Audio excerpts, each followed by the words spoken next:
and welcome again to another session of the course from Web 2 to Web 3, from Wikipedia to Wikidata. And today, I'm so happy to be hosting one of my favorite Wikidatans in the world, Jane Darnell. Jane, why don't you introduce yourself to the students and just tell us a bit about yourself? Okay, I'm an American living in the Netherlands, and I live in a town that has a very interesting museum with a lot of Frans Hals paintings, and it also has a lot of very old buildings, and it's very close to Amsterdam. And I think back in 2006, I attended a walking tour of one of these buildings, and the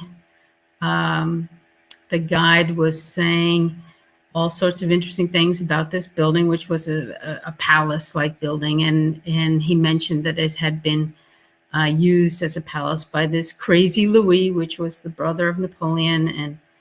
And then he sort of, in passing mentioned that the Louisiana Purchase was signed there.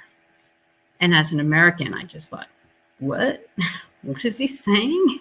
So I started to research it, and it turns out the Louisiana Purchase was signed there, but not the Louisiana Purchase the way the story is told in New Orleans, where they have like a celebration about the Louisiana Purchase.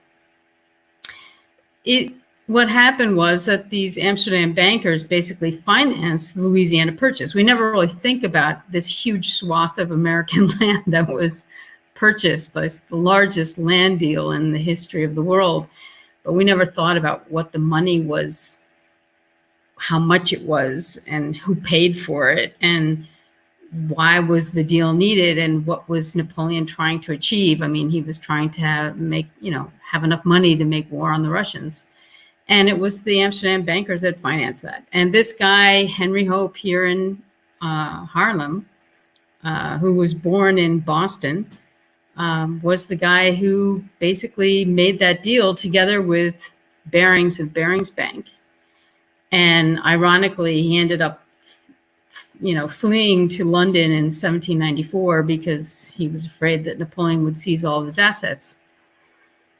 But during the time that he was in London, up until 1806, they were working on this deal, and they did it by selling shares on the Amsterdam Stock Exchange. So the wealthy Dutch merchants basically financed the money to do the Louisiana Purchase. And then, of course, the Lewis and Clark expedition was also paid for that way. So this building was very interesting to me, and I thought, well, it needs a Wikipedia article. So I started with that. And then years later, I met the guy who was the son of the guy who worked at the Haarlem Archive and had written a book about that house. And he gave me the book. And he said, I would really like you to help me trace the art collection, because the guy had this art collection in the house. He collected art as collateral on all these loans that he did to heads of government. So I started working on the paintings. This is back in 2006, but it was something I wasn't really doing. I mean, there was no Wikidata, of course. There was Wikipedia, but there was no real way to add information about paintings. I didn't understand Wikimedia Commons yet, but I got involved in 2010 with Wiki Loves Monuments because of Martin Dammers, who also lives in Haarlem. And because of him, I started taking photos of these old buildings, including this building that I'm talking about, this palace building. And from there, I started to make the connection to the homes of the painters and the paintings that they painted. And I was interested in knowing which paintings were of the owners of the houses and which paintings, are still in Haarlem and which paintings have left Haarlem. And that's when I started to get to know the collections of the Rijksmuseum and the Frans Hals Museum much better.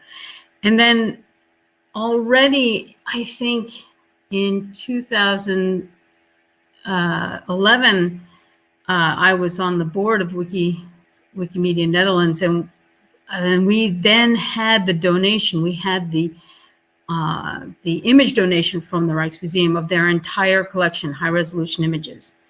And I started working my first catalog of their collection, a 1956 catalog that I actually have. It's here behind me in this bookcase. And I published it on English Wikipedia, and it was deleted because the 1956 catalog is not notable. It's not a notable year.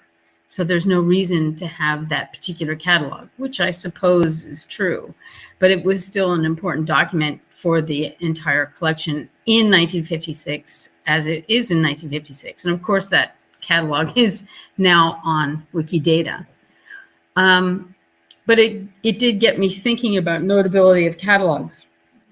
And then I realized, okay, certain monograph catalogs are very notable.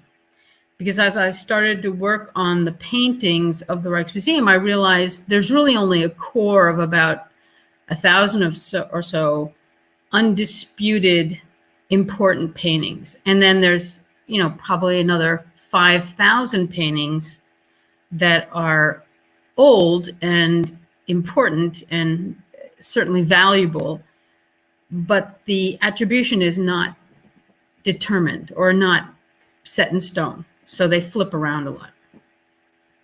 And then it made me realize that on Wikipedia, when we have a page about an artist, no matter what era the artist is from, we always try to include some examples, or we try to include the highlights of that artist's life. And I started comparing these. I started comparing these Haarlem artists like Frans Hals and Jacob van Ruijsdael. I started comparing those Wikipedia pages across languages. So what are they saying about him in Dutch versus what do they say about him in English? And what do they say about him in French and in Russian and in Polish? And you start to get a feeling for who likes Dutch art. Turns out somebody in Greece really likes Dutch art. There's a lot of Dutch paintings on the Greece Wikipedia. Don't ask me why. I don't know who does it. So I started to ask myself why it was that certain Wikipedias had very different images in use than the Wikipedias that I was reading, which was mostly Dutch and English. And then I realized it all had to do with local museums. And it makes sense. I mean, if you are a Wikipedian and you're not an art historian, then you're going to assume that what your national museum is presenting to you as fact, that's probably the closest you're going to get to facts in your language. So everybody was presenting, let's say, Rembrandt through the Rembrandts that are in their national museum. So I assume, without having checked, that Hebrew Wikipedia has the Hebrew museum. What is it in Jerusalem? There is a Rembrandt there. I assume that's on that page. It would make perfect sense to me. When you look at the French Wikipedia entry, you see the Louvre ones, and on the Dutch Wikipedia entry, you see the Rijksmuseum ones, obviously. So that experience sort of put me on the alert whenever I was updating these other artist pages to check that the paintings that were included were not just from some random auction site, which is something that was happening too. So people are trying to sell paintings by putting them on Wikimedia Commons and putting them and adding them to pages. And so you start noticing that the best paintings, with the highest resolution, those happen to be paintings that are for sale or which were recently sold, because somebody like me, probably me, or there's like a few others like me, we go and grab that high resolution image from the Sotheby's site and the Christie site when it's still for sale, right? When you can still get it, and then put it on Commons, because, if this person's been dead for over 150 years, then it's public domain. So. And that's kind of the status where I was before the birth of Wikidata. Wikidata is born in 2012, but it really only became possible to start adding data to it as a commoner in 2013. And I started working on it, but I couldn't see how I could get anything out of it. So I kind of went away, and then I came back again in 2015. And ever since then, I've been working a lot on it. And I've had a hand in proposing or commenting on the properties of the properties we use for statements to describe paintings. So that touches on your question about modeling. If you want to talk in a structured way about a painting, what is the metadata that will describe the painting in such a way that you know you're talking about this unique painting and not another painting that looks like it in some other collection. But before we actually delve to the exact work that you do and why I've actually asked you to speak to the students, can you tell them just a bit about you, what you've been doing outside the wiki world? What is your profession, and where does this love of paintings come from? Well, I grew up in a fairly large family. I had 4 brothers. My mom was an English major who loved museums. She loved museums and tag sales. So we went on all of our vacations to museums. I think we did the rounds of all of the New York City museums twice. We moved around a lot, but we lived in the neighborhood of New York or Boston or Washington, D.C. or Baltimore. I can recall as a kid going to the big Picasso exhibition, which made a big impression on me. I went to the big Cézanne exhibition, made a very big impression on me. And I think one of the major exhibitions that I saw before I came to Europe, I came to Europe as a young person. I was 23 when I came here to the Netherlands. The last exhibition I saw was of Matisse in the National Gallery in DC. And here in my living room, I have prints of Kandinsky and Van Gogh. But my main interest on Wikipedia is 17th century art, but I don't particularly like it. It's very brown and dark. So this has always kind of been your just a hobby, right? And you find yourself kind of delving. Yeah, right. It's been a hobby, and you're a programmer. Like, what did you do before you now have the time to completely devote yourself, almost completely, right? To yeah, I'm retired. I'm retired. So I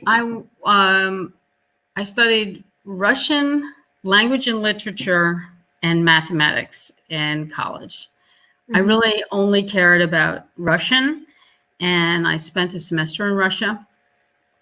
But my dad wouldn't pay for my education unless I studied physics, because he had been a physics major and he thought that your education was only worthwhile if you did something worthwhile. And the only thing he thought was worthwhile was physics.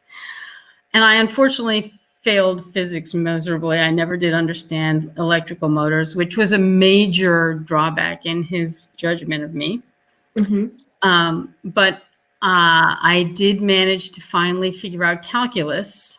And then I was in despair over analysis, but I managed to get through analysis. And then I just really understood differential equations, thank God. And I got my math major. So I did a double major. And because I had done the mathematics, I was able to get a job as a programmer. So I was in the 70s working on computers. And that was really something that carried me through my entire adulthood, because no matter where I was, I could get work. And I think that's still true today. So my daughter was a Dutch major and, got a master's in literature, and now she's a programmer. It's a steady income, isn't it? Yeah, so it runs in the family, basically. So now that you're